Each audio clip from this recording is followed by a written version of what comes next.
Hey everyone, welcome to Left Undone Incomplete Investigations. I'm Kathy. Nice to see everybody here. Let me turn on the chat and pause the music. So, hi everybody. Late Saturday. Normally we do this during the day. Look at Loose Can. Hey, how are you? So, we're just going to go over the week of the Daybell Lori trial and talk a little bit about the West's trial as well. Orrin and Orson West have been missing for a couple years now, and their adoptive parents are in jail and are on trial. And but we'll start with the lori-vallow-Daybell trial because our friend Holly, who is Idaho Mom Reports, is our official correspondent, and she is actually here, and I'm going to bring her in. But if you are new or you're not new, please say hello in the chat. Hey Ruby, welcome. Good morning. You got up for us, huh? Thank you. And so I'm going to bring her in right now. She's been at the trial. She lives in the Boise area. She offered to be my official correspondent because clearly I cannot be there. If I get there, it'll only be for a couple days at some point, but I'm dying to go. And we'll bring her on and she can say hi to you. And then we're going to go through what happened this week, kind of in chronological order, what she saw, who was there, who testified, etc. Hey, Francie. Hello. Hello. Where are you? There you are. Okay. So here she is. Welcome. Hi, Holly. Idaho Hi, Mom Reports. Hi, everyone. Nice to see you. So you were at the trial. You live in the area. You haven't missed a single day, have you? No, I haven't, and I've gotten into the courtroom every day. In the courtroom, not in the overflow. In the courtroom. In the courtroom, just every day, just right at 8:00. I just get right on there, and I've always been successful in getting something for me. But then, right after, I try to get at least one of my parents, because both would like to get into the courtroom. So, but within that 30-second period, there's just nothing. So. If you're going to do it quick. Get on right at 8:00. You can't submit even 1 minute before. If you do, you'll get kicked out. And if you resubmit more than one reservation, then you'll get booted out as well. So, but so far so good. And, I wouldn't have totally hurt feelings though if I were in the overflow. It's maybe not as intense. And we keep getting talked to by the judge, by the bailiff, about even typing on the typewriter is distracting to the jurors. So, I heard that. You could hear it after he said that, and you told us about that. I listened to that audio that night, and you hear, like, oh, it is annoying. It's totally annoying. Yeah. So, and then now I'm not a part of that because I have my cell phone and I have very, silent. Yeah. So there's no. So I'm not aware of that. Funda Cruz is asking, is the overflow always full? Like, are people not allowed in, or is everybody that's trying to at least get in the overflow? I have not seen the overflow room even halfway filled ever. Oh, good to know. Okay. I mean, so if we came, we would see we would get in one place. Okay. The only thing is that you absolutely have to have a reservation the day before. The court hasn't come out and said as much, but I do think that there are some security concerns. It's not just all about, trying to accommodate everyone. It really does seem like they like to get an idea of who's coming. They've never told me that, but I do have that. I mean, I know that when some of the hearings on the eastern side of the state were canceled due to I guess there had been a couple threats on the courthouse in eastern Idaho. Oh, really? Yeah, and I imagine there's a lot of stuff going on that we don't hear about, don't know about. So it's but yes, I encourage everybody to come, even if you are in the overflow. It's still, you get to hear it. I wish they do. I wish everybody wishes if the screen were better. That would make a lot of people a lot happier. It is better to be in the courtroom, but it's really intense and you can't come and go like you can. And I have a friend who works for another podcaster, and she's like, no, you go with your courtroom self. I am not. She's got a dog. She wants to be able to leave if she needs to. So I don't blame her. And if you're here, Amy, hi. I don't know if she is. Okay, so the trial this week. What happened? What happened Monday? What happened this week? Well, I can just start off quickly with the. I just refreshed myself. I actually watched Natalie Lawyer Chick's review of opening statements, and I have to. If any of you watched it, I concur with her comments 100%. To me, the prosecution did a great job. The defense, not so much, but as we'll talk about later, it could be because Lori's not letting her attorneys do their job, really and truly. Let's see. So it started. I'm sure we all know by now: sex, money, and power. And I agree. Wait. Opening statements were last week. Oh, okay. You want to? Yeah, let's go for this. What happened this week? The Well, it witnesses was and last stuff. week. It was Monday of the 10th. But we've actually talked since the 10th. I apologize. So wait a minute. Okay. I'm thinking we're 2 weeks in now. This is just the end of the first week. Well, we are 2 weeks in because of jury selection. Okay, go ahead then. But we've already talked about opening statements and the Malachite being mentioned a bunch of times. So that's going to be interesting. Of course, I immediately thought of Kathy and all of you as soon as that came up. But since we've all gone live since Monday, let's see. Since then, we've heard from law enforcement. We've heard Detective Hermosillo's very, very powerful testimony. He went all day Tuesday, and then part of Wednesday morning as well. And he is a detective, and I'm sure y'all remember, like from the, especially like Chad's probable cause hearing. I remember Hermosillo testifying, and he's just wonderful. He knows the case so well. He doesn't have to refer to his notes. He doesn't have to, and he looks right at the jury. And he's a very I just can't even explain it.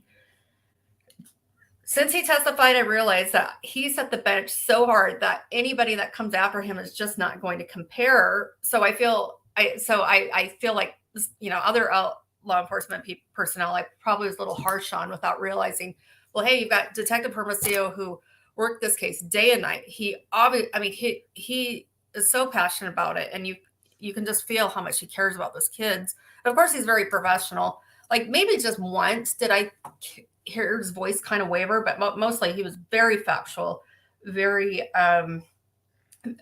serious, and very. I know the jury probably just ate up everything he shared that he testified to. Obviously, very credible, and he's also the one who walked us all through the autopsy photos, which were, of course, I'm glad I was there to see it. It really sad how these kids were so dehumanized, and basically, I mean, to look at JJ wrapped up in duct tape like that, it was kind of it was somebody very much desecrated his little body. If to look at it, if you were to see it, you'd think that it was a joke, that somebody had duct taped a little person, over and over. But no, it was no joke. And then the duct tape, of course, covered trash bags, and then there's just not anything left entirely, unfortunately. And Kathy and everybody knows that I have investigated child abuse cases before, and I do know how to detach. And however, it was very hard to see Larry cry, and in the courtroom, sobbing, and he wasn't looking either. But I'm so glad he was there, and of course Annie and her family, and one of Annie's family members broke down quite a bit, but of course, could you blame her? And that was difficult. And I know Kathy and Kathy, you're telling me about, as a nurse, that a lot of times the fathers really get to you. Yeah. And but so Detective Hermosillo, if you can listen, it's just, there was something about his testimony that was just so powerful. And as far as Detective Hermosillo goes, he is considered, now the term isn't case manager, but it's like that. So he is there every single day, seated on the first bench right behind the prosecutor's office. He has a distinct title. It kind of skipped my mind. Basically, he is like the law enforcement liaison to the prosecution. Is probably the best way to describe it. But he knows that case so well, and just really nobody could compare to him in my opinion. Of course, we'll see more and more, but he was just so, there was something about it. It was very, very powerful. He did a very good job. And then we heard. I was going to answer this question. So Funda Cruz asks if Colby's been there on those days. He's a witness, so he can't be watching the trial yet. Oh no, he can. Yeah, because he's the sibling. So you haven't seen him? No, I haven't. And thank you for asking that. I was just discussing that with a family member. They were wondering if, I actually thought I saw Colby one morning. I was getting all set to get on Discord to tell y'all, but this young man was not.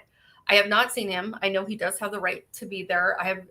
There's a female in that attends that doesn't look a little like Kelsey. Is that Colby's wife's name? Yeah. Is it Kelsey? I believe they're separated. Colby was seen in Boise yesterday, Mary Rose says. So okay. I heard she was supposed to, he's going to testify this week then, maybe. I will get back to you all. There is a possibility that he very well could be watching in the overflow. I'm not so sure my friends in the overflow may, or that I would think they would know who he is, but they may not. And the Colby I thought I saw, by the way, was wearing a hat. Oh, well, that seems to be a disguise. Yeah, but it looked so much like him. And I was just about to tell you guys, and I will definitely. Do you want me to call my friend? I could call my friend and ask her right now. I'm sure she would have told me that. Well, rumor committee over here is saying he's probably going to testify Tuesday, so we'll just. Oh, okay. Yeah. How everybody seems to. It is interesting how people have been correct. They've got their inside information, or just, So, I for instance, what. And next we're going to have Brandon Boudreaux. And then I'm like, what? And then I was fully, I think I heard like 1 minute that Zulema was coming in. And I didn't recognize it. I did see the person in the hat and the flannel walking into the courtroom, but that was Melanie Gibb. Yes, but I was just thinking, it could be anybody because there are other proceedings happening. Oh yeah, true. Courtroom. So I don't know why she wanted to be disguised so much. Like, she would have been. I just because I see it every day, she would have been hounded by the media. They're just like, I think the defense attorneys are the persons that I see the most, and of course, I am considered part of media, but I just kind of consider what I'm doing a little different. If you guys want me to film the defense attorneys coming and going, I could do that. You don't need to do that unless they do a cartwheel or something. Then definitely do that. I just like to get it as soon as I can and get the best seat possible so I can, keep it, get close, as close as a look as at Lori and at the jury as possible. Jenny says that she's surprised she wasn't wearing glasses with the mustache. Yeah. I mean, the disguise was pretty obvious that it was somebody, Right. It was raining that day. And it's a skinny, tiny person. She's very thin. And it's just, the outdoors are big in this area. It's not that, it didn't strike me as that unusual. Just for whatever reason. And I kind of now the gal who showed up I probably should say it. Somebody who wore a tube top to court, that to me, that was kind of different, but maybe, what do I know? I guess, How hard defense keeps blurting in front of the jury things they shouldn't.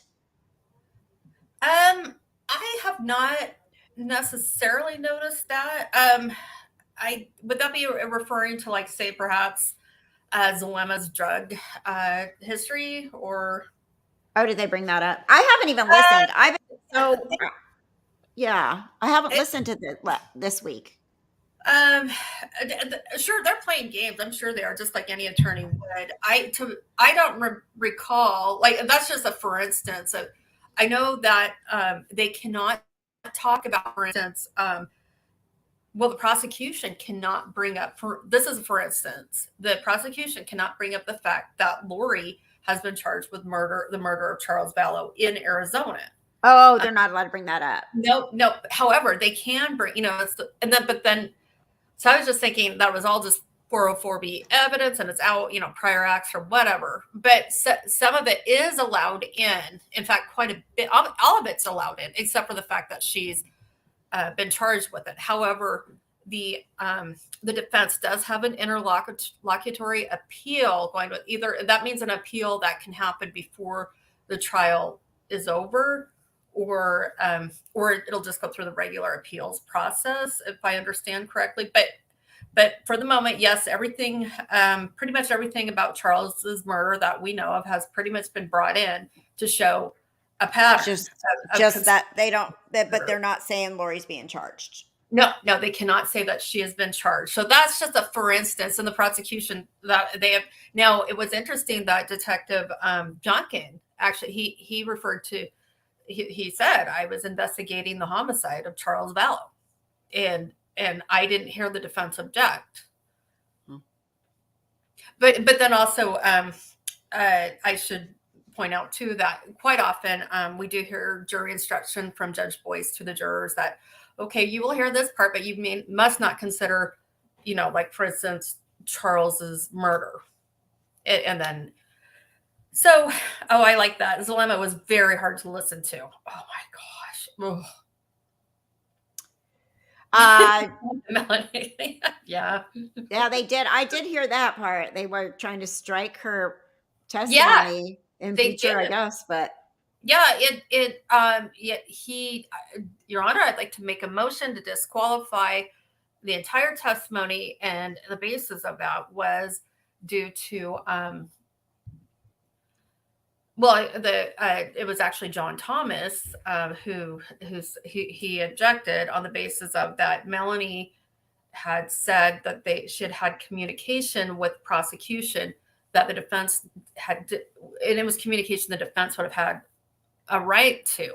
And then this actually, it was overruled by Boyce. Thank you for joining so much. Thank you so much for becoming a Left Undone loyal Lou. I really appreciate that, West. We'll give you the link to Discord. Everybody can have the link to Discord, but there's separate channels to hook your YouTube membership into Discord, and you get more. So thank you very much.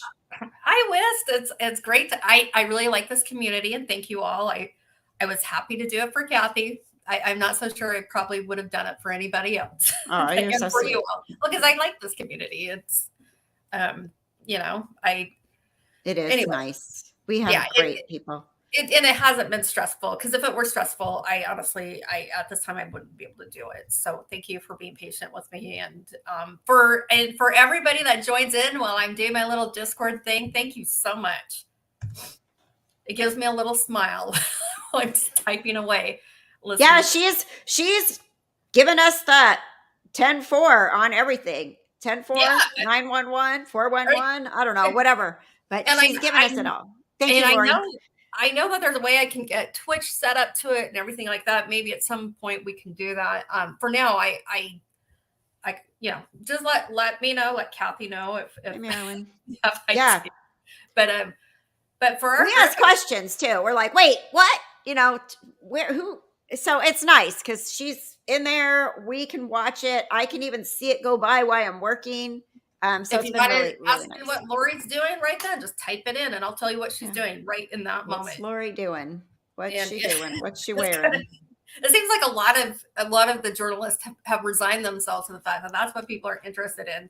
So I know, for instance, that Nate and Justin, they really wanted to be over by the jury to see their reaction until Lori had her little meltdown. And, then. Oh, you could talk about that, Lori's meltdown. Good grief. Oh, man. That's when I from now on, I have my body just feels this dread when I walk close to her. She is a very toxic person, a very manipulative person. We all saw it. Now, I did show everybody last night at the happy hour. All of our but I'll show you all four. This was Lori for a good part of when the autopsy photos were shown. This is what we saw.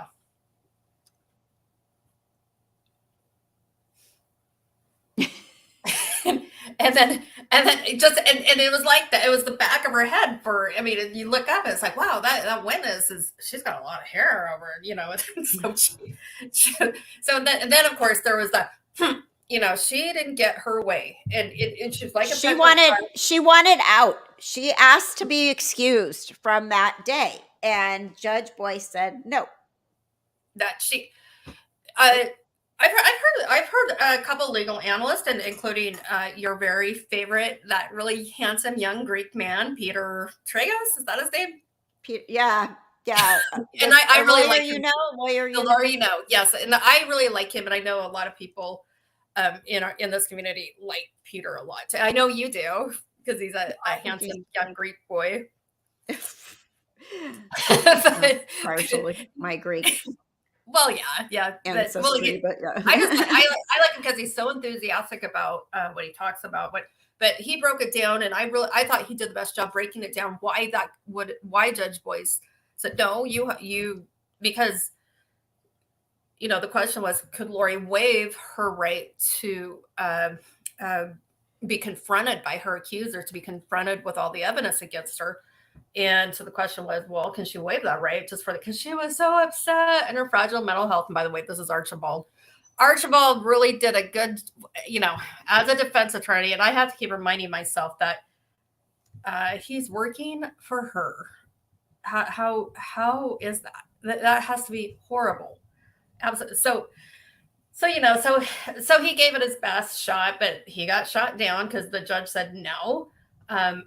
She must be present. There are possible due process violations. If she's not here, she will be here.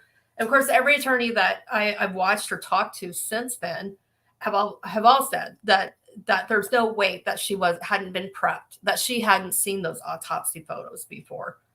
So that's, and if you ask me, just watching her all that morning and ever since then, where she's so happy-go-lucky, jovial, saying hi to the defense attorneys' families, and and just the stuff she does, and the odd smirking and smiling and twisting her hair, and anyway, that. To me, it wasn't the photos that upset her. What upset her is she knew that Hermosillo had done such a wonderful job.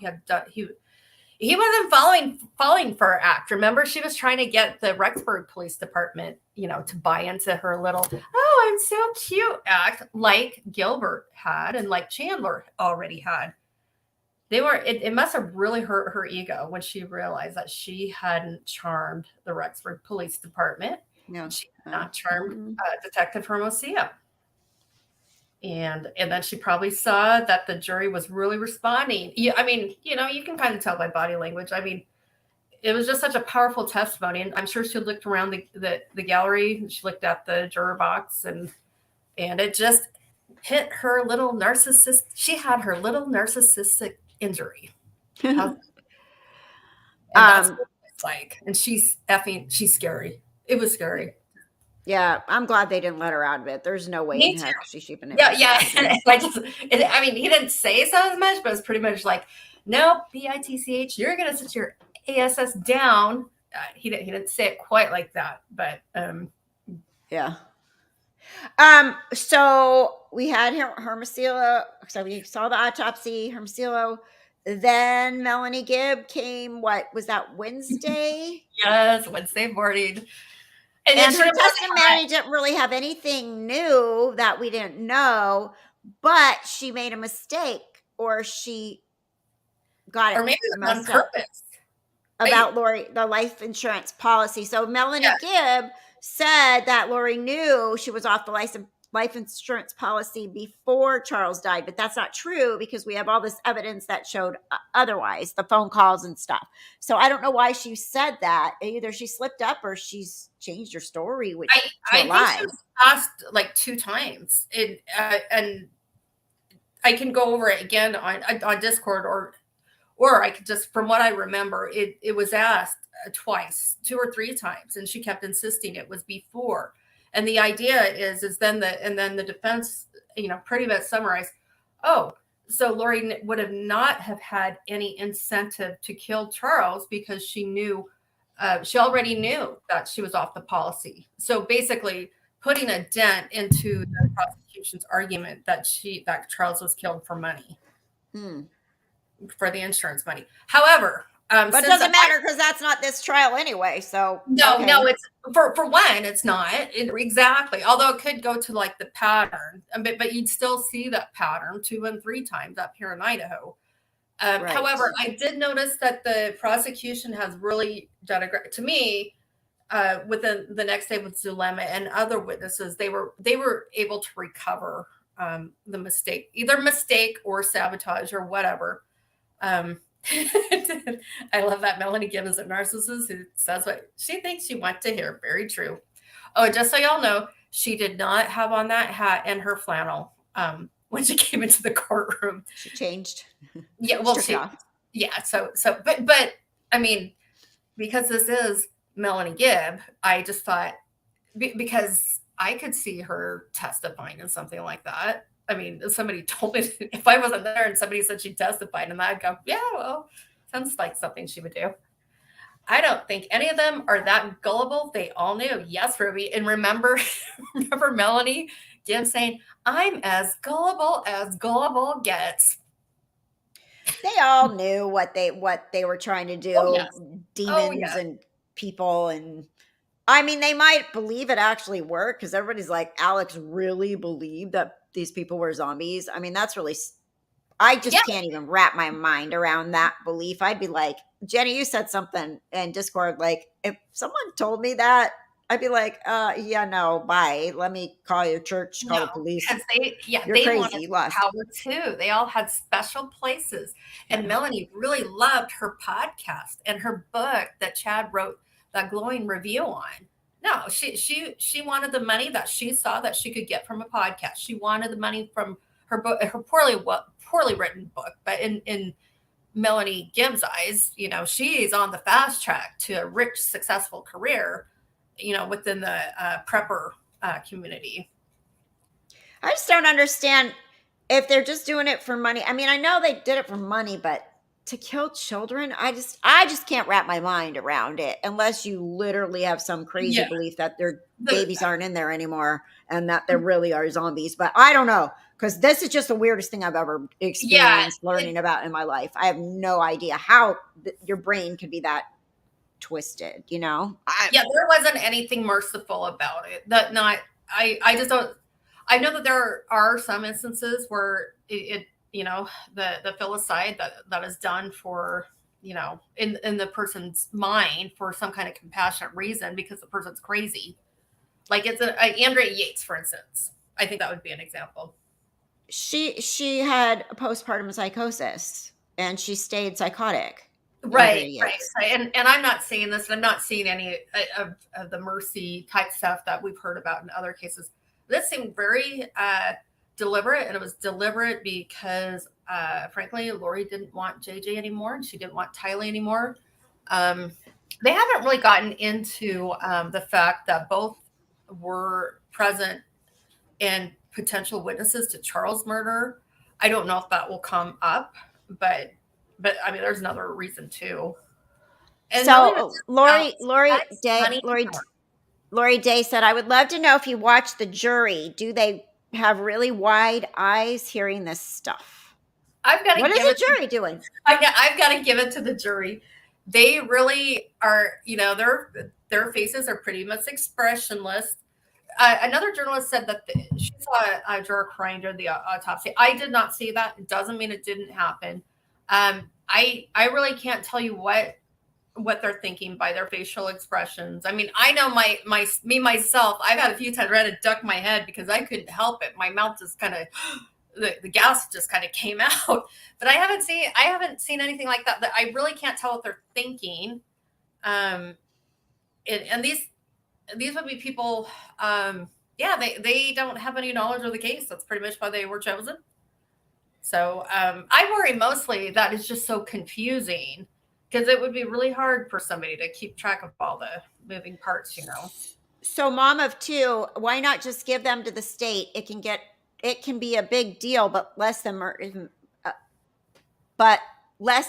them. But people wanted them. Like JJ's grandparents wanted him. They would have taken him in a heartbeat. That's why it's so bizarre.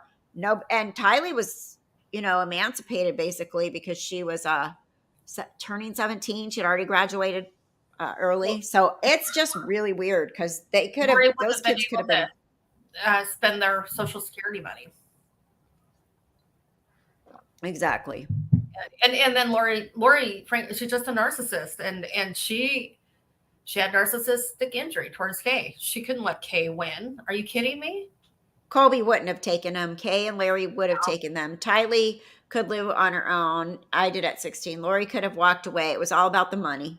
Yeah, she was getting, and they'll bring all that up, I think, too. Oh, yeah, and they already and already they've made that case pretty well, I think.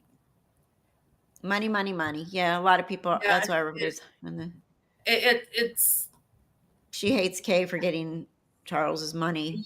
Yeah. So to me, it kind of seems to be that's what the evidence is showing, and I think a lot of us have kind of thought that, but I would say that's probably the truth, and that's probably what I would imagine the jury is picking up on based on what we've been hearing. Because of course the jury doesn't hear all that we've already heard. Right. It doesn't mean that what we haven't read, like for instance in the FOIA docs, it doesn't mean that's not important or if it's not true. But right, I'm sure the prosecution's had to like really condense it as much as they can. Yeah. So then Zulema, is she done? Is Zulema done? Nope, we're still in the middle. Yeah, there is no court on Monday. However, on Tuesday morning, we'll get to see John Thomas cross-examining her again. And I wonder if any of you have noticed that for some reason, Mr. Archibald has not been cross-examining. And that could be some strategy. Maybe he's not feeling well. Or perhaps Lori is mad at him. I think she's mad at Mr. Archibald. Really? Well, yeah, because he's the one who made the motion and, my poor client and her mental health issues and this and that. And, I don't know what she expected to happen, but I'm sure that there's her narcissistic injury.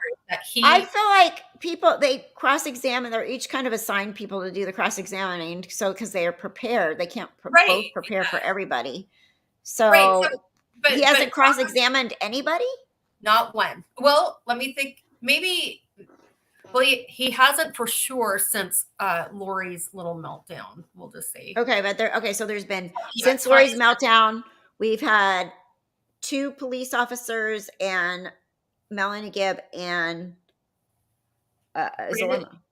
Yeah, and John Thomas, Wednesday, Thursday, Friday, for certain, John Thomas has done every cross-examination because, of course, the prosecution, and that's pretty normal. You watch attorneys switch out, I imagine it gets tiring, and then the juror gets to see, all the attorneys and, whatever. But it's been very interesting that Thomas has handled every cross-examination since at least Tuesday. And I really can't even, let me see if, I'll just look quickly to see if Archibald, he hasn't done much since he gave the opening statement. How's that? I think that's fair. Hi, Robbie. Nice to see you. It's been a while. Hi, welcome. Welcome. Hi, go ahead. Sorry. I think I have a shirt for the stream. Are you wearing one? He used to have some of our merch. Oh, nice. Aren't death penalty attorneys more experienced? Maybe why Thomas and Lindsay have done more of the talking. Oh, interesting. You're live. Good, Robbie. I'm glad to hear it. I bet Chad will ask for a plea bargain after Pryor sees Lori's trial. Maybe so. I'm kind of hoping he goes to trial too because I want to go. But I want to go to this one and look what I have to do after work. So I think Chad is such a narcissist that we won't have to worry about seeing Mr. Daybell come to trial. And I think you don't think he's going to come? You don't think he's going to? Should I chime in about John Pryor attending every single day? Oh, true. He has been there, right? Oh yeah. And despite what we all may think of Mr. Pryor, he's a good attorney, and I can tell he's going to get some really good cross examinations. Not by anything he said to me or to any of us, but he's there every day. And then just based on what I have seen of him, he wouldn't let Melanie go like Mr. Thomas did. Mr. Thomas was not very aggressive with Melanie Gibb, because we all, even though we want Melanie Gibb to be believed on a lot of things that she testified to, we all have that secret wish that we want to see her destroyed by and shamed by the defense attorney or somebody. Well, that didn't happen exactly. So, but maybe that's not Mr. Thomas's style. Yeah. And I think I told you that I was in the elevator with John Pryor. The alone in the elevator experience with people is quite interesting. So, and it was one of those moments.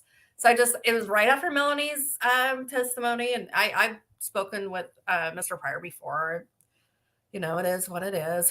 So I looked right at him and I said, I just wanted to know if there's an immunity agreement. I didn't get to hear if there was one or not. And he just looked at me and he just laughed. That's all. So, because he's not going to answer you, lady. no, of course not. Of course not. But I think that we should have a right to know if she has an immunity agreement. I think that's something that should be I would think the public would have a right to know. Yeah, I mean, I know they can ask them that on the stand, right? Yeah, or maybe she doesn't have one. I don't know. I always thought, I know that she testified that she did not have one, but since she lies so much, I just don't know. Yeah. So, okay, so Zulema, I listened to a little bit of her today when I was getting ready to come on here. I had it on. And are you okay? Sorry. What happened? Am I okay for listening? Yeah. I'm just joking because it's a little. I listened to her again to try and. I mean, there's a lot of important information, but she's got that little wimpy voice. Right. That's what I was gonna. That's what I was gonna say. Her voice is it just seems fake. It doesn't feel like that's her real voice. Like she's not really that soft spoken. No, slow. And I don't know. I'm just this poor innocent victim, and I mean, I pretty much wanted to barf. I will give it to her that it would be. I would be nervous testifying in front of a whole bunch of people, and so there is that. But now we all know it's an act, and it is. But what's important is if the jury will buy what she's saying. I think you're right, Maria. I think you're right. Although I don't know. I mean, with Melanie Pulowski. Well, my thing about that is we wouldn't even know that Zulema had immunity if they didn't record that conversation. If Smith didn't record that conversation with Summer and Rob Wood, that's the only reason we know that. We wouldn't know that right now. So that's why I'm thinking, what about Melanie P and Melanie? Because I'm awful suspicious about Melanie P. Well, I feel like she really knew a lot and was involved. And with the whole Brandon thing, I feel like they gave her some kind of immunity deal. Right. And then, of course, and I know that you've talked about this before, but remember with her, remember the cyber, the computer hacking charge that she was charged with over her ex-husband's account. She'd gotten into his computer. Those charges were dropped immediately. It didn't even, I mean, I know that Scott Reich said, well, that pretty much can tell you that she's got some kind of an agreement. And then also Rob Wood himself dismissed the charges of domestic violence that Ian Pulowski had against him and his ex-wife Natalie within Madison County. And I mean, it was dismissed. Long after he had married Melanie Pulowski, he had those charges dismissed personally by Rob Wood. And it's really? It's in my court. It's on the I-court. So that says something right there. Yeah. So and then Melanie and her weirdness, whatever. But I don't know. Maybe Thomas didn't want to look like a bully, or maybe he's got bigger fish to fry. I hope that he would have asked her about that, but he didn't, and maybe there's a reason why. If Jenny says, if I were in their position, I wouldn't be testifying without some solid guarantees. Oh, right, exactly, Right. because they know what they are involved in. Like at this point, the gig's up, people. Yeah, So and I don't care who you are. And I would have an attorney, even if I were the most, you just never know. I would personally have an attorney no matter what. And Melanie Gibb seems to think that she doesn't need one. well, And there's no humility in that woman either. I think that's what was so disgusting about her. I thought she was walking in with an attorney. That was Zulema that walked in with an attorney. What about who was Melanie Gibb walking in with the hat on? That was actually, it looked like a marshal, or a marshal, or some type of law enforcement officer. Oh, looked like a guy in a suit to me. So Oh yeah, I don't yeah, know. yeah. I've been noticing that, and it got me thinking. It seems like patrol officers tend to show up to court in an actual uniform to testify, whereas the detectives will show up in suits. It just kind of suit. Well, A deputy. yeah. Okay. Well, but Lieutenant Powell from Fremont County, he showed up in his uniform, so I don't know. And of course, the law enforcement officers almost always have their badge hanging around their neck too. We haven't seen David Warwick yet. I'm assuming he's Marilyn. What? I think he's coming. I wouldn't be surprised if we saw him testify. Yeah, I think he'll be on because he hasn't. Yeah, I think he's going to testify. I mean, I think he's on the witness list, but it's a secret squirrel witness list. So, yeah. And if it helps us with the guessing game at all, he wasn't in the courtroom when Melanie testified. Can't they take notes with the dates on it? Because I think the dates would be hard to keep.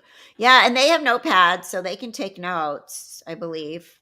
And they also get they get like a written copy also. So some are taking notes, some are not. But if for those that are not taking notes, we're constantly reminded, or the jury is reminded, hey, don't worry about it. You don't have. You may take notes, but don't feel like you have to, because you will receive a written transcript of what of these they'll be able to go back and look at the record. New follower, welcome, April. I've followed this case so close since the children went missing. I'm so glad to be here for your life. Thank you for being here. David is on the state's witness list. I heard next week he may testify. Good to know. And I think, I mean, he's got a weird story too. So I'm curious to see if anything else is going to come out from that night when he last saw JJ, and the red I wonder if pajamas. he'll contradict his wife again, like he did at Chad's probable cause hearing. What? Kathy, turn your Cash App on in your nameplate. What is my nameplate? I don't even know what that means. I don't know what that means. I thought I put a link down there on it. In my notes, if I was on the jury, WTH. Yeah, exactly. I mean, imagine, I keep saying that, but imagine if you knew like we know about this stuff. Imagine if you're sitting there and all this is coming at you brand new like this. You're like, I always laugh and think about Moonlight View. Right, during jury selection, and we laughed about this so often.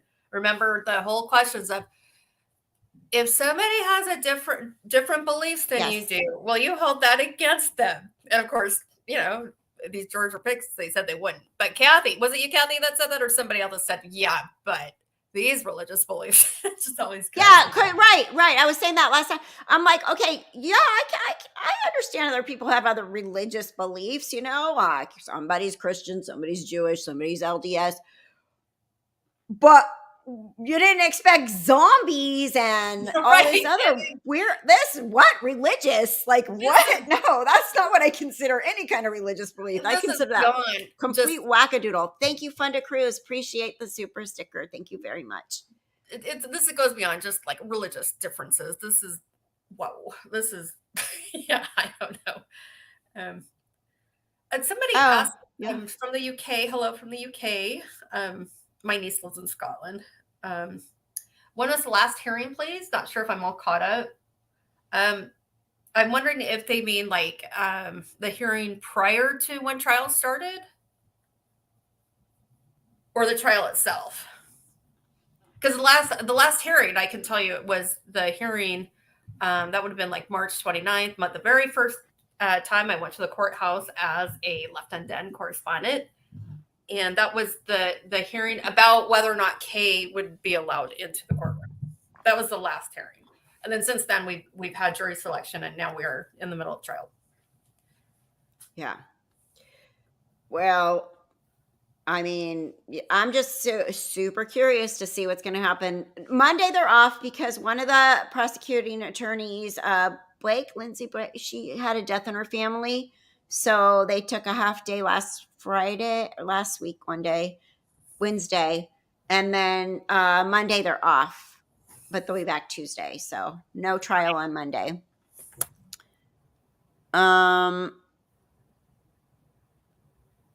Oh, thank you, Robbie. I appreciate that very much. So Zulema again. Just did she say anything that we don't know? Yeah, she said Anything quite a big? bit, actually, quite a bit. Like what? Let's see. I mean, it's so long. If anybody who's been keeping up on Discord, feel free to remind me or just type it in the chat. Like, what was your favorite thing that she shared with us on Friday? One thing that up top of my mind, just up top of my head, she did tell us, she was asked, she shared with us that the zombie that had been inhabiting Tylee, and of course we know that that's not really the case, but that's, Zulema was told that the zombie inhabiting Tylee, her name was Hillary. So that was new. And then of course, it was really interesting too how she shared with us that she felt like she's being very pressured into moving up to Rexburg. So she did go to Rexburg twice within the time period of when Lori had moved to Rexburg, and then when the kids went missing. So the first time she went to Rexburg, it was Tylee wasn't there. It would have been after Tylee was killed, but before JJ was killed. So in between when the two kids were killed, and that's when. And keep in mind here, because remember, in probably about 3 weeks after this, Brandon Boudreaux would be getting shot at. Zulema shared with us that Lori was like, "Oh, you really got to move up here, blah blah blah," and Zulema's like, "Oh, well, I don't know what I do for work. I don't see anything here in Rexburg that I can do." Her whatever her hope. So they were trying to get her to come up there too with the rest of them, live in apartment number whatever next to them all. So Zulema, she expressed that, she was concerned about how she would, be providing for herself and her kids. And so Lori said, well, oh, that's a good one. Yeah. When you're done, sorry. Oh, sorry. Yeah. Well, Melly has enough. Melly has enough for all of us. And it was such an interesting statement that actually prosecutor Smith had her say it twice even. Now, what was that? I want to make sure we get the wording right. And I actually just listened to this again. It's about, it happened about around just after 1 p.m. Mountain Standard Time. I really would encourage you all to listen to it because it really, really, it's like, wow. So Lori expected Melanie Boudreaux, who had just gotten her divorce settlement of a couple, it was a couple $100,000. It was more than $100,000, but less than $700,000 from what I understand. But it was pretty substantial, and so they were relying on Melly to provide for them. Oh, and they called her Melly, and that was something that Zulema had shared with us. So Kathy says she talked about the burning and binding of the body so they wouldn't be re-inhabited by evil spirits. And right. Yes. Their bodies, Tylee's body was burned. Oh, yeah. She shared with us all the diagrams that she had written down in her journal because, she's a journal keeper. So She had restaurant receipts. She had, oh, and by the way, anybody who lives in the Gilbert, Arizona area, please tell us what you think of the Firebirds restaurant, because this seemed to be a place they like to go to for lunch. Melanie's rich enough for all of us, considering the end of the world was near. Right, exactly. Right, so right. the binding. But then again, consider what the implication there is very important because of Brandon Boudreaux's life insurance policy. Right. And this was prior to him being killed. And that's where she was going to have all this money to support them all. Yeah. Yes, but she also did have that divorce settlement. I mean, any way you look at it, it's gross. But of course, the premeditation of life insurance policy, and the jury already heard that Brandon Boudreaux had been shot at. So of course they're like, oh, pattern, life insurance. So yes, so at this point, Melanie Boudreaux Pulowski was their golden calf, their cash cow, whatever you'd like to call it, or their golden goose, I guess. Marilyn Landis. Yes, it was. Yes, it is. Oh, and right, Funda Cruz, we shouldn't say the R word. Oh yeah, because they just won't let it get monetized or something. I don't know what they do. Like if it shows up, like they're just. But if we start talking about what I over and over, about. Zulema was yep. Yeah, dismembered. Was that when she was apparently she was Lori's daughter, and these things happened to Zulema. In Zulema's like fourth creation, I think, something like that. Yeah. But yes, she and Lori were running from the Lamanites, and Lori was her mother, and Zulema she was killed at the age of 14 and R-worded. This is what Zulema was told by Lori, as far as why Zulema had so many spiritual gifts in this life. Why Lori's a goddess, blah blah blah, but Zulema, you're not so bad because you've got the elements and all this. And by the way, in a past life, did you know? But think about that. So she was killed and burned. Oh yeah. JJ was going to return as Colby's child. That was something else that was said. Oh, that's so weird. And Annie Cushing did say, I noticed that she said son, and that very well may have been true. I thought I heard child, but yeah, okay, well, however you look at it, of course, it's weird and creepy. Maria, that's definitely I've thought about that. Because they said there was no COVID then, but that's right before it started brewing. And I know I got sick in New York. I was traveling, and I went from Orange County to San Francisco, changed planes, and went up to Oregon. And a couple of days later, I got sick. And there's a lot of people coming from, especially I flew United, and they have a lot of flights that come from China and change planes in San Francisco. And I got really sick and I couldn't shake it. And, once I got COVID later, it felt identical. So I would not be surprised if maybe he did get COVID, but I still think it's just way too coincidental.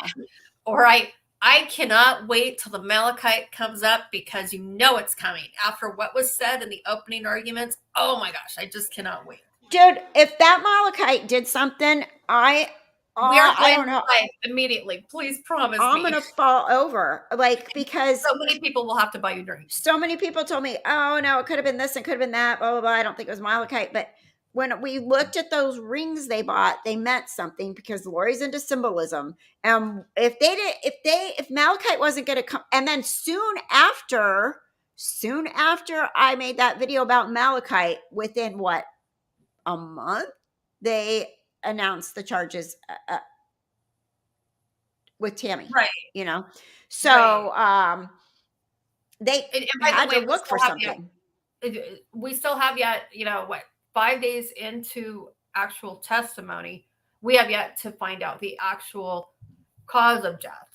We do know that they have died, other than asphyxiation of Tammy Right. We So haven't heard that was anything. like the manner of death, right? Is the Yeah, asphyxiation, but what caused the right. asphyxiation? We need to Yeah, know. and of course, I know the jurors were there. There was a question that was interesting. It was, well, even if we can't tell you how somebody died, that doesn't mean that you can find them not guilty if and that goes with like that as far as reaching a beyond a reasonable doubt with circumstantial evidence, and we all know that that happens quite often. So so we may not. Honestly, uh, Francie, I think he was trying a bunch of stuff, and then Lori was getting mad, and he finally just put a pillow over her head. Like, I'm not kidding. Uh, or She was yeah, threatening to like not just go stay with your wife, blah blah just blah. give This me isn't your wife, working. Chad, on his birthday in 2019. You just go be with your family. It sounds better when Kathy does Lori's voice. Yes, exactly, So Ruby Ray. The dilemma, Lori's daughter and how she died. Then Tylee, Lori's daughter died. Similar, correct? right, it's too weird. It's just too weird. I Yeah. can't. Can you imagine? I could just imagine them sitting there studying all this stuff with Chad, like being the instructor. Like, oh, Oh, and because they did. you heard all And those text messages between Zulema to Chad. Do you think this is happening to me? Do you think there was an intruder in my house? Do you think that I'm being attacked? Is my daughter being attacked? Oh my gosh, she's been really grumpy lately. Do you think she's being attacked? Or my son-in-law, like blah blah blah, with Chad, Chad, Chad, Chad, Chad, Chad, Chad. Like if all those women, Nicole and Serena and everybody were Chad, Chad, Chad, and we know that they said in their interviews they got kicked out of the group because Lori said they were texting Chad too much. So no, no, it's because, and by the way, that's something that Zulema testified to, is that Serena was a goddess. And I think you're right, Kathy. I think the real reason why Serena was kicked out was because Chad had described her as a powerful goddess. see, and Lori got jealous. Yes, Yeah. I think, and she didn't seem to be too jealous of Zulema. But anyway, so but yes, it's from based on the testimony, especially Zulema's testimony, and it's pretty clear that they looked to Chad and Lori as teachers. They were like these spiritual teachers that had knowledge that Zulema believed that Lori had seen angels in the temple. So therefore, and Zulema said that, so therefore that made her feel that Lori had some kind of higher knowledge. She hung out with Jesus Christ in the temple too. That's right. She did. She did. And oh, did you catch that in that one interview with Melanie Gibb when Melanie Gibb's bashing Zulema and Melanie Gibb's telling law enforcement officers that, yeah, my friend was just at the temple, and Zulema was saying, do you see my husband? He's standing right behind me. And the friend's like, no. So she's talking about Chad, or not Chad, Alex Cox was standing behind her in the LDS temple.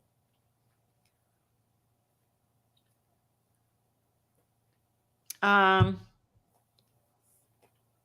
you are, Lori? She's on a plane. She got connected. Hi, Lori. the Happy flying. modern day Wi-Fi in the air. I know, it's crazy, right? Love I remember when whoever would have thought back in the day, right? Yeah, of course, it's it's nice. very common. But we're still your favorite flight attendants, right, Lori? Since we're both former flight attendants. And Chad would say they were fighting it or something. Fighting who? Fighting what? Or they grind my gears. It's like, oh. Well, April, if they would just accept and just, they're just really misguided. And, Chad with his condescending. But yes, exactly. It grinds my gears too. It's just insane.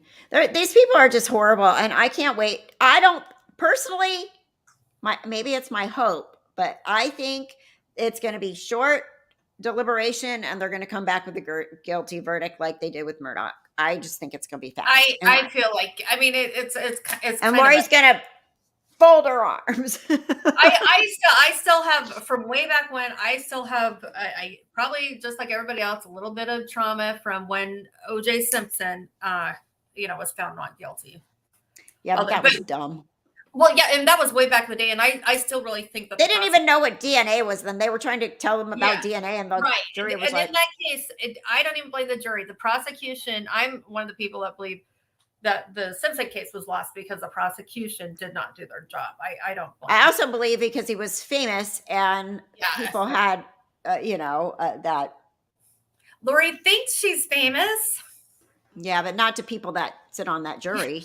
They don't know her. Yeah, her shit. Well, I think she probably went her whole life with she just seems very grandiose, very very much. I mean, I mean, there's just no getting around it. She's crazy. I've had to sit with her. I don't. When I say half, it wasn't. I've enjoyed every minute of it because I'm with you guys and a lot of really good people in the courtroom. Lori, however, I know she can't hurt me from where she's seated, but she will stir up. I think she probably does this to everybody that comes in. She will stir up every little bit of, any past experience you've had with a really toxic person. She'll stir that up easy. I was like, no, she didn't when she wanted out of the courtroom the first or second day. Face what you did, Lori. I know. We were all like, what's going on? I thought maybe she was going to do a plea deal because it was just too much at that point. Like, I'm not listening to this anymore. Just whatever. But that wasn't it. It was just out. And that's when Kay Woodcock actually did come into the courtroom for like a little bit at a time. And when Kay came in, because of course Kay that was like one day that she did not attend. And having seen those autopsy photos, I can see I'm glad she didn't. However, when Lori's, so she's in the she wasn't in the judge's chamber. She was actually in a hallway, like it's kind of an off limits to the public type of area, from what I understand. So she was back there. She was back there for a long time, and based on what was said, we were all preparing for perhaps some type of plea deal, and based on the fact that it just seemed. I mean, Hermosillo did such a great job. She actually would have been smart to go for a plea deal in that moment. I agree. Hold on. My mouse isn't. Oh, there it is. I think the verdict will be: we, the jury, find the defendant royally effed up and guilty on all counts. Yes. Yeah. Right, Lori? I can't wait to see Lori's tantrum when they walk her out after the guilty verdict. Oh, she's gonna have a tantrum. Oh yeah, just like, yeah, that's exactly what she and Lori. I know that you saw me turning the back to the camera to give you an idea of what she looked like. And I did not see her asleep that day. In case anybody has that question, I know other creators did, but I did not see her sleeping, and neither did Nate or Justin on that day. Yeah. So I don't know what that was all about, but I could see her. I could see her closing her eyes. She ducks and hides behind her monitor, and then sometimes she's not. She's all, she wants everybody to see her. So so this particular day, her way to hide was just to completely turn her back on everybody, and I didn't see her sleeping. I just saw her looking like a petulant child, turning her back to everybody. And I think I've explained that the way the courtroom is set up, it's hardly at any time can you have only the jury gets like a full-on view of Lori all the time. The rest of us, you kind of, she'll duck behind. If she ducks behind the monitor, then you can't see her. You're seated closer to the jury box. You're just going to have a lot of podiums blocking you. But to me, I'm like, I think I've had my full of her. I don't care if I ever see her again, to be honest. But I'm glad to see her, though, to share with you guys. Okay, so let me look through here and find some questions for you to answer. Let's see what people have. Isn't she shackled to her chair? Not to the chair. However, she is shackled to a bolt in the floor. And it's strange, but it is a leather looking type of, it's not like a chain link. It's like more made out of leather. So basically it's like a leash, I guess. I would say she's like a dog on a leash, but that would be insulting to dogs. That was mean.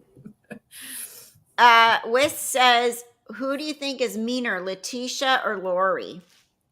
Based on what somebody said today, that because that Lori actually, because Lori puts on that really nice, sweet face, and then and then you get stabbed in the back, and at least Letitia, you kind of know what you're going to get.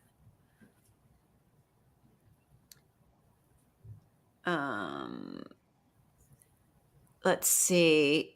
Talk about, whoops, I missed it. Talk about Chad getting scratched by JJ.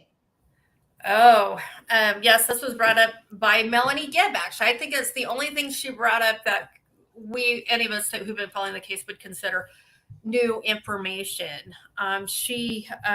Because everything else, wasn't that it's like old or unimportant. I mean, the jury had never heard it before, but it was all stuff that we knew from, if you're familiar with the FOIA docs, you would have known. So she testified that, and this guys, this makes me sick. It's going to make you sick. So when Melanie got up to Rexburg, that would have been like September, like 19th, I think. She was up there. So like first night she was there, there's Chad hanging out at Lori's apartment, hiding from Tammy because he's such a coward. There were apparently JJ had been acting up. Gee, I wonder why. And so it was Chad that was sent up to be with him upstairs to probably, it seemed like he was up there to discipline him. First of all, no man who's not a child's father has any right to discipline a child. First of all. Second of all, you're talking about an autistic child. It's just really disgusting even thinking. And then third of all, it's Chad Daybell. How gross is that on so many levels? So he'd gone upstairs to be with JJ, and there's Melanie just sitting there like it's not a big deal, not trying to intervene. Because I think we all would have intervened. And something, if you see an autistic little boy who just lost his dad, you probably maybe say something, well, maybe, you're a little strict with him or something to that effect. Or maybe he's just not ready for his mother's new boyfriend, Lori. I would have said something like, I think probably any of us, if we'd been there, we would have said something, well, perhaps that's a little strict. But no, instead, Chad comes downstairs and Melanie's like, oh, your neck's all red. And according to Melanie, and we know she's a big fat liar, so take it as you will. According to Melanie Gibb, they were scratches from JJ. And that's why his neck was red. And this is, Melanie Gibb, Melanie Gibb. However, I don't know how much we can believe her on that, but that's what she said. And that was new evidence. Scratches on Chad, rather damning. No wonder they need it tried separate. Yeah, that is true. So Jeff says, are Chad's crazy beliefs with rating system and instructions for killing people depicted in any of his books? I was told by people that have read his books not to read his books. So I didn't read his books. They're like, they're like, don't waste your time, I was told. So I didn't read them at all. So I don't know if he got into that stuff in there, but I doubt it. I think this was all like secret squirrel stuff. Like, this is only for the people in the know to know. Right. Yeah. He wouldn't be like a regular cult leader. It would just, he wouldn't be following the little game, playbook that every cult leader has. Well, you have to keep some of the information separate from everybody else. So you can only bring your very special followers to receive even more information. So, Yeah. And JJ had lost Tylee. I'm sure it was so confused and acted out. Yeah, for sure. And of course he wasn't getting his medication. And I think Melanie had knowledge of that too. Let's just say that JJ wasn't murdered, and we know he was, but let's just say he wasn't. Prior to that, he had really been mistreated and abused by Lori anyway. And it's sick.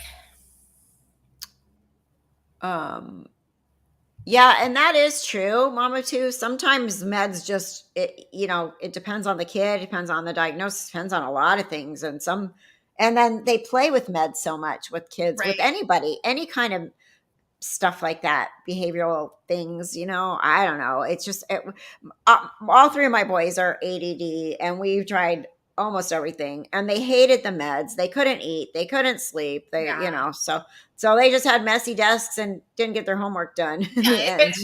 And I wish homeschooling was a thing back then it was, but it wasn't, you know what I mean? And they would have been better off instead of in a regular classroom being told they couldn't go to the hot dog party, because my son, my oldest, he would look at his spelling words and he'd be like, okay. And he knew them. and he'd pass the test, but he would get in trouble because he would not write them 10 times. He's like, why do I have to do that? He's like photographic.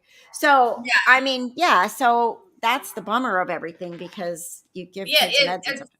But of course, he was, is it risperidone? Is that what a lot of autistic I think kids? so. Yeah. So he had been prescribed that.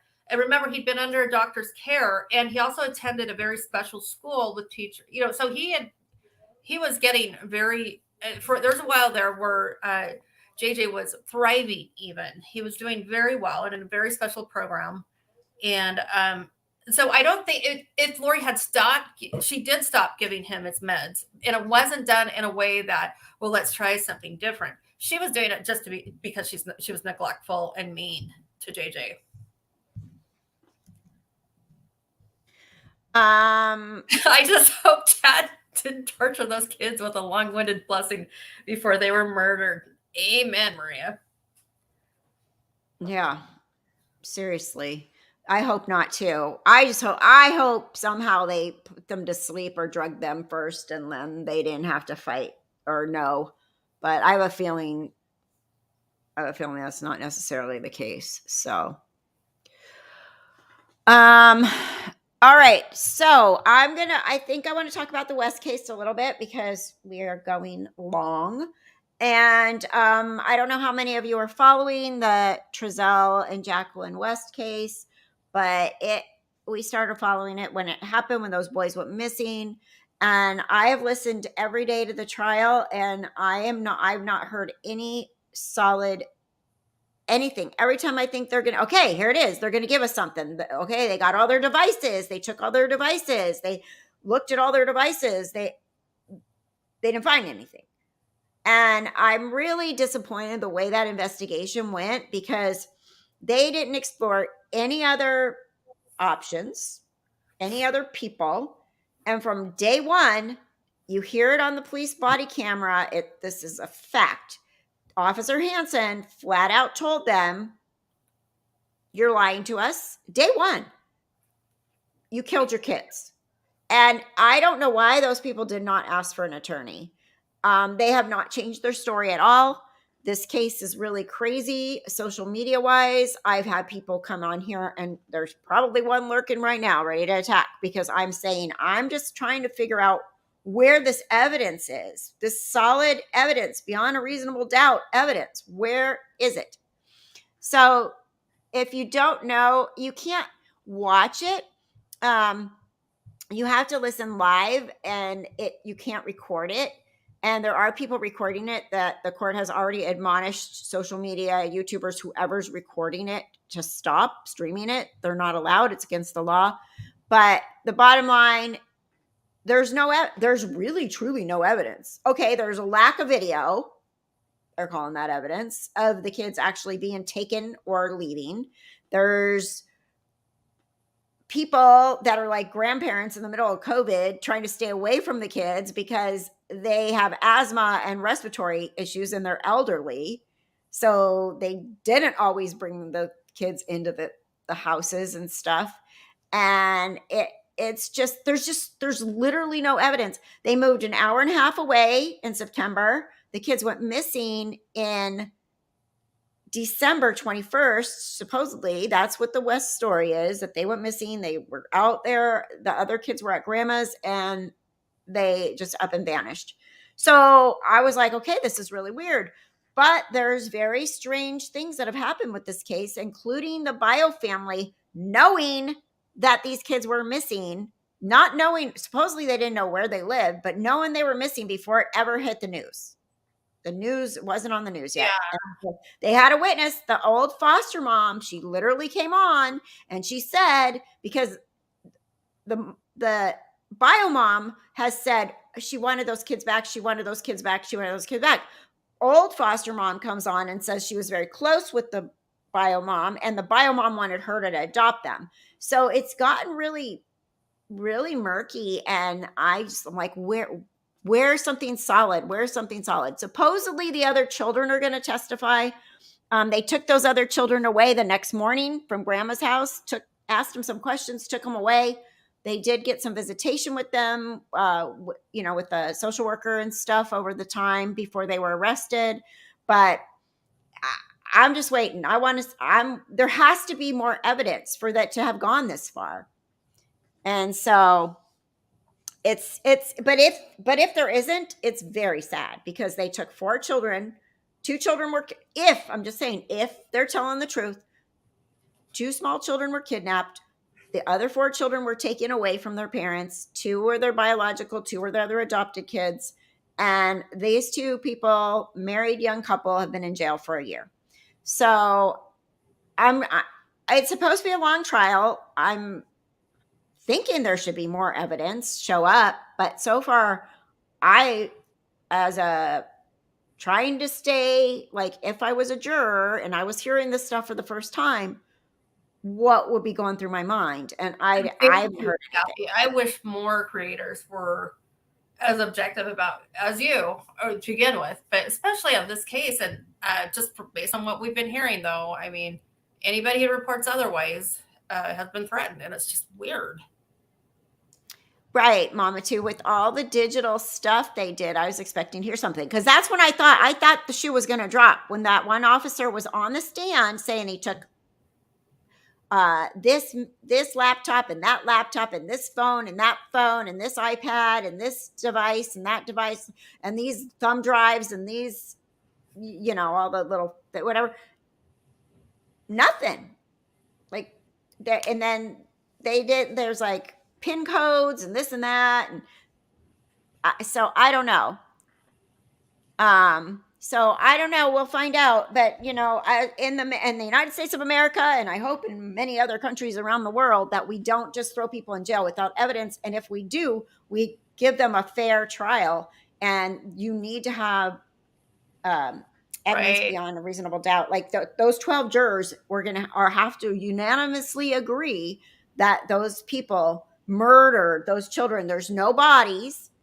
And then supposedly the story from the other kids who have some kind of learning disabilities and stuff too, they were murdered at different times. One moved to California City, one didn't. It's just very murky. I have not heard anything yet. So I'm going to keep listening. Those cops sound so dirty. And so those cops are very dirty. That's correct. They were very, and Blacksburg PD, by the way, huge.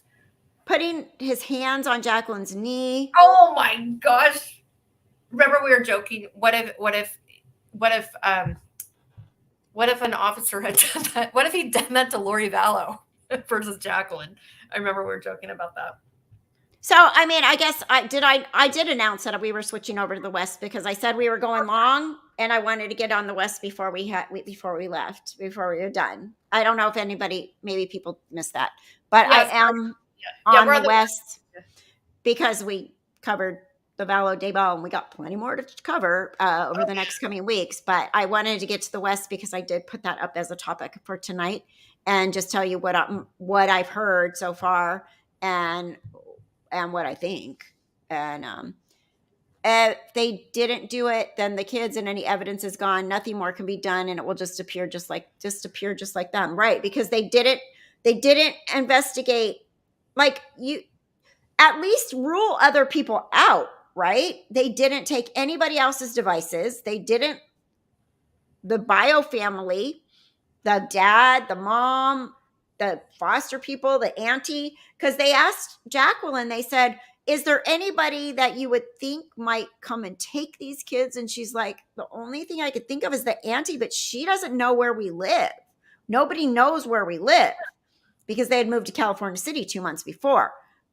But if they did, but how did they know the next day to go there? So I have a lot of questions. It's not clear. It's not clear at all what happened, or that they literally murdered these kids. I'm thinking that they might have some evidence that we haven't seen yet.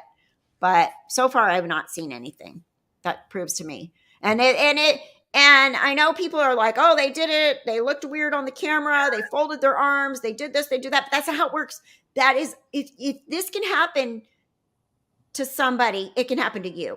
So I don't want to be arrested and thrown in jail if somebody and tried for a crime I didn't commit.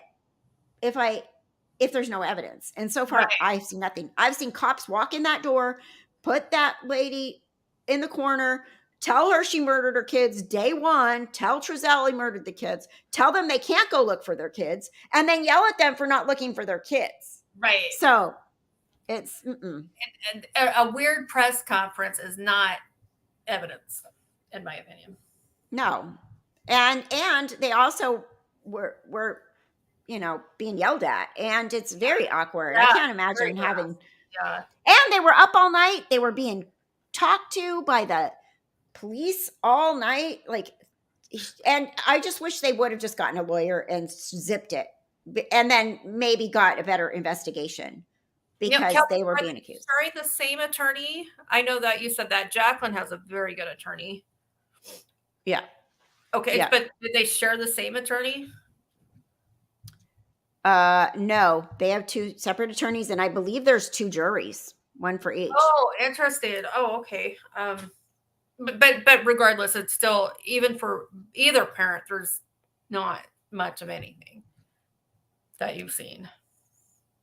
Well, we don't, right, but when you have you listened to the trial at all? When you listen to Jacqueline explain why they weren't seen, it was COVID. They don't let them play outside. She homeschools it, and you got to remember, this was September to December. It's not like it's springtime. It's cold in California City. It's the high desert. It's cold. It's not conducive to children running around and riding their bikes. So I don't know. And then all these other neighbors are like, oh, there were never any kids there. We never saw any kids. We never heard any dogs. Well, that's a lie, because in the body, well, it's not a lie. It's just they didn't see anybody. So they can't say they didn't see Orrin and Orson when they're saying they didn't see any kids, or they didn't hear any dogs. And we hear a dog in the background, yep, yep, yep, yep, yep, when the police officers are there. So again, I just want to see some real evidence, because it makes me really nervous that you could put somebody on trial for murder without a body and have literally no solid evidence. So hopefully there's evidence. Yeah. Right. And I was going to say, last night I brought it up in our other members only, but my mom lives with me. She's 85 years old. Go ask any of my neighbors if they've ever seen her. We've lived here for 3 years. If she disappeared right now, they'd be like, she never moved to this house. Like, we've never seen her. We never saw that old lady, because she never goes out front ever. If she goes anywhere with me, the car's in the garage, we back out and we leave, and we come back and we pull in the garage again. So I just try to look with my own brain, critically thinking of scenarios and how and why it could happen like that, where they weren't seen. It's not just, oh, we never saw them, so they didn't exist. There's reasons. We're in the middle of COVID. They had 6 kids. She homeschooled. They knew that there was danger with those kids. That's why their names were changed. That's why they moved away, because it was contentious with them being adopted into their family when the mom didn't really want them to be adopted into this family. And that was made very clear. So, and again, I know people get mad at me because I look at the other scenarios, but why you can't have tunnel vision on something like this? Right. That's just my opinion. I just don't. I appreciate the coverage a lot. I mean, on this case, and then and then pointing out what should be pointed out by every content creator. But for some reason, it's not getting pointed out. Could be the threats, could be unethical YouTubers. I don't know. Yes, and that's another thing. The kids were never there, but a week before they reported out in the street. See, now there is somebody, and I know this hasn't come up in the trial yet, but there is somebody that said they brought the kids were out and they brought them back home a couple days before, or a week before. So I don't know where that is or where that came from, but I've heard that through, the grapevine. And I don't know if that person ever was interviewed by police or not. So it's a really weird case, but honest to God, I would love if those kids showed up right now and Yeah, everybody could be like, "Oh, yay, they're alive." I don't want them to be dead. I want that. I right. want them to have been taken by somebody that wanted them versus, you know, being dead. Like, oh, and people were told in that neighborhood, like, oh, if you're going to keep looking for them, just you're looking for bodies. Like, week one, neighbors are being told you're looking for bodies. How do they know this? There was no evidence of any in that house. There's no evidence of any murders.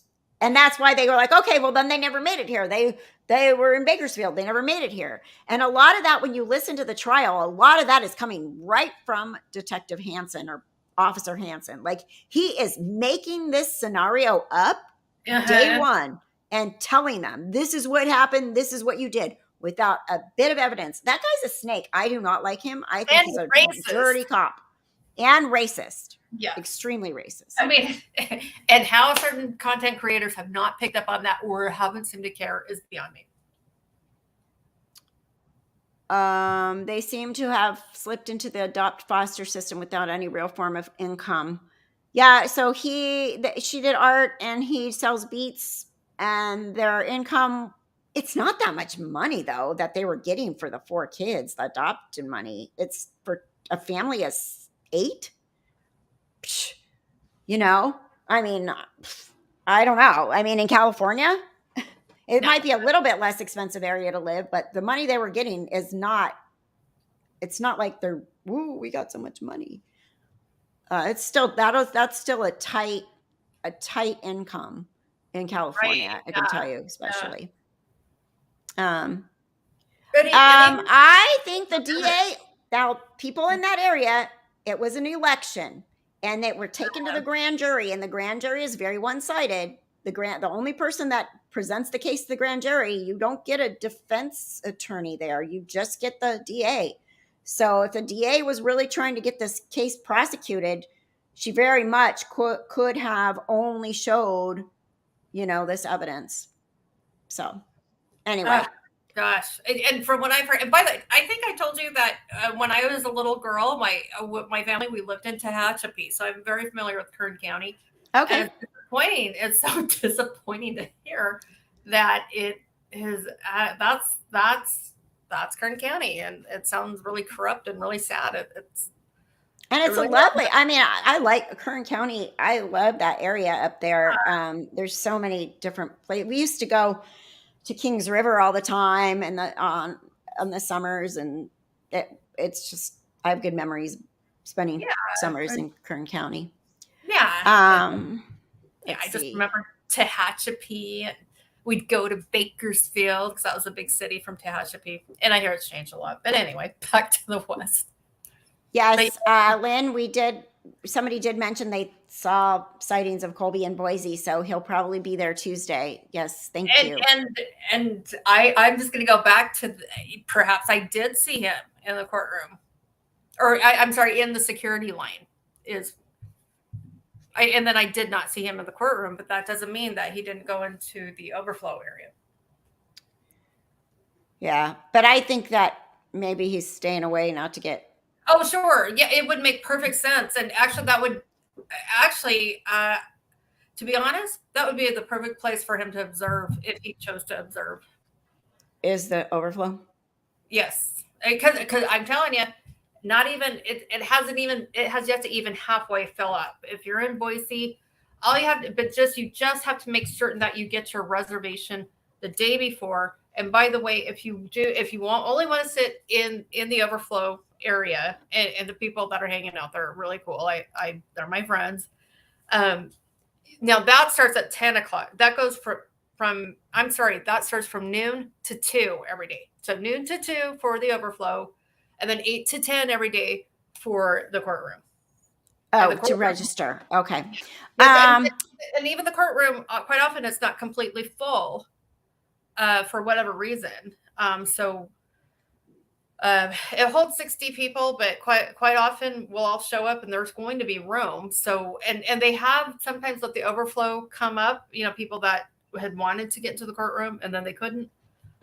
So there is that, but just make sure you get your name in there so they know who you are the day before.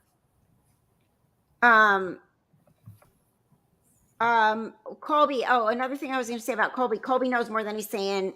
Maria says, and there's a jail audio call that is in the evidence that they'll probably play that we know nothing about between Lori and Colby.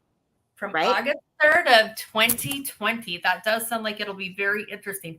However, I think we're all in agreement that the one, and by the way, this was brought up from Lieutenant Powell, who testified, I believe, Wednesday. He testified to 3 different jail phone calls, one which we've all heard, and now the jury's all heard, the one where Chad Daybell, or Lori calls Chad, and hey, babe, and they're here on the property, Lori. That phone call. So the jury heard that. But the other 2 that have not been played in court yet, but they are coming, is a phone call with Summer Shiflett, and it could be a video call. See, some of our phone calls, but we've also been told that there's some video calls. So Summer Shiflett from June 24th of 2020 has a jail phone call or video phone call with Lori that is going to come into evidence. So that will be very interesting. And then Colby from August 3rd, 2020, phone call or video call. And nice. And in my opinion, I just would not be shocked if it comes out that, Summer has, not that we ever find out about these agreements. All right. Any more last minute questions in the chat? If you guys want to throw anything up there, I'm not sure when we'll come back on live. Maybe during the week. I don't know. It just depends on my schedule, and Holly will be at court. But we'll do as much as we can. Yeah, I'm pretty open, but I will say it does get exhausting being in, and I'm not complaining by any means. I've enjoyed every minute of it, but with and maybe I can get myself in gear and actually just do some lives from the courthouse, just like a real quick catch up. But I prefer it over here with you guys. So instead of doing it to my own YouTube channel. But thank you, Kathy. I know that you've been so busy with work, and it's just been so stressful. Janice should be in jail with Lori just for her makeup job. Janice, poor Janice, like her makeup is just bad. I think she's still trying to do what she used to do thing with the makeup, and she's got the wrinkles and stuff, and then you get it's just sad. And then one more question here: do you think the trial will go 10 weeks? I can't believe how quickly we've already gone through what I feel are very. I feel like they've got most of the story. But I have heard that there's going to be 200 witnesses that the jury will hear from. So 200. Well, then it's going to go like 10 years. Right. Well, that's what the jurors that's what the jurors have been told. And I believe that the jurors are probably given like worst case type scenario. So they've all been told that it's going to take up to 8 weeks and to plan for 200 witnesses. Maybe we will see 200 witnesses. Maybe we won't. I don't know. Well, that seems like a lot, but who knows? Yeah, but I think they just bring it up. They brought it up at the voir dire just to, keep it real. This is what you're in for. And thanks to all of you who have served on juries and will in the future. It's very appreciated and very important. And I know Kathy has served. I had jury duty once, but they had the jury picked before they got to me. I was on one once. It was an interesting experience. All right. Well, I think we're done. Thank you, guys. Take care, everyone. I appreciate you all. Thanks, Holly. Make sure and get on Discord so you know what's going on. Percy's like, get off. He's hitting me. Bye, Percy. Good night. Percy's like, stop. Okay, I'm going. Good night, Percy. Good night, Kathy. Good night, everyone. Good night. Bye, everyone. Thank you so much. Stay safe and well. And I will losing my ear pod. We'll be back. I'm not sure what day, but just watch for me to post, a live stream, because sometimes it's kind of a last minute stuff. It's just because I got 2 jobs and stuff, life, how it goes. So anyway, stay safe and stay well. And I appreciate you all. And thank you everyone who gave a chat, and please hit the thumbs up if you haven't on your way out. And if you're new, subscribe, please. Thank you. All right. Take care, everybody. Bye.